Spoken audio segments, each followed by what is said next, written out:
Hello प्यारे बच्चों। आज की कहानी का नाम है ब्राह्मण, बकरी और 3 ठग। ये कहानी एक ब्राह्मण की है जिसका नाम शंभू दयाल था।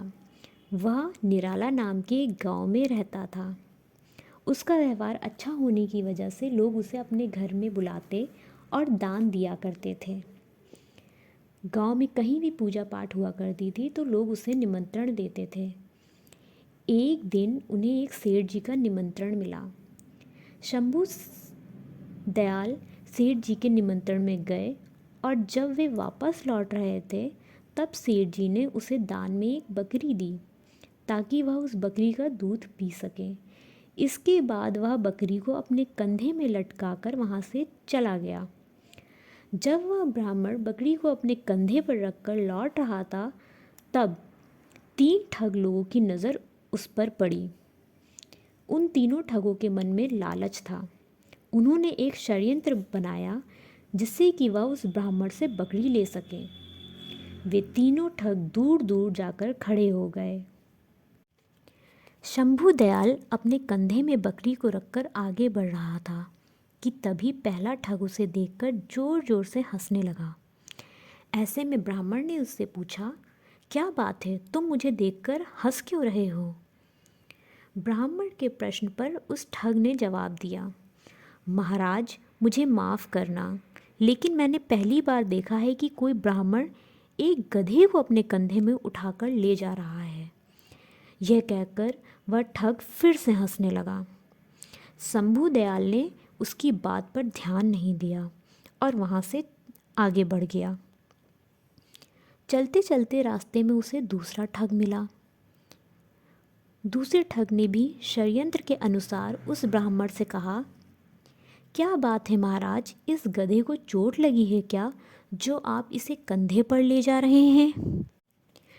यह बात सुनकर शंभू दयाल गुस्सा हो गया और उससे बोला, तुम्हें दिखता नहीं है क्या, ये कोई गधा नहीं है, ये एक बकरी है और ये मुझे दान में मिली है, इसलिए मैं इसे कंधे पर रख कर जा रहा हूँ। यह सुनकर ठग ने कहा, मुझे माफ़ करना, लेकिन शायद आपको किसी ने ठग लिया है, ये बकरी नहीं गधा है। यह सुनकर शंभू दयाल सोचने लगा कि पहला व्यक्ति भी इसे गधा कह रहा था, ये भी इसे गधा कह रहा है, आखिर लोगों को हुआ क्या है? ये सोचते सोचते वह आगे चला गया।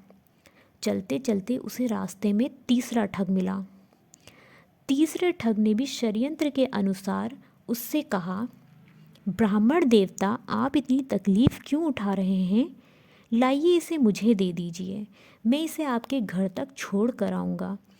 ब्राह्मण के लिए कार्य करना पुण्य का काम है, इससे मुझे आपका आशीर्वाद मिल जाएगा। उस व्यक्ति की ये बात सुनकर ब्राह्मण खुश हो गया और उससे बोला, बहुत बहुत शुक्रिया, तुम एक भले इंसान लगते हो।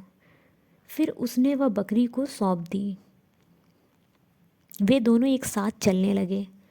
कुछ दूरी तक चलने के बाद ठग ने शंभू दयाल से पूछा, वैसे आप इस गधे को कहाँ ले जा रहे हैं? यह बात सुनकर शंभू दयाल ने उसे कहा, यह गधा नहीं बकरी है, माफ़ करना ब्राह्मण देवता, किसी ने आपके साथ छल किया है, ये कोई बकरी नहीं बल्कि गधा है। ठग ने ब्राह्मण से बोला। यह सुनते ही शंभू ठग से बोला, मैं तुम्हें यह गधा दान में देता हूँ, तुम इसे ले जाओ। यह सुनते ही ठग अंदर ही अंदर बहुत खुश हो गया क्योंकि उसकी तरकीब काम कर गई थी। उन तीनों ठगों ने जो षड्यंत्र रचाया था वो सफल हो चुका था। इसके बाद वे ठग बकरी को ले गया और उसे बाज़ार में बेच दिया। बकरी को बेचकर उसे काफ़ी मुनाफा हुआ। इस कहानी से हमें ये सीख मिलती है कि किसी भी झूठ को बार बार दोहराने से लोग उसे सच मानने लगते हैं। इसीलिए हमें हर वक्त अपने दिमाग का इस्तेमाल करते हुए फ़ैसला लेना चाहिए।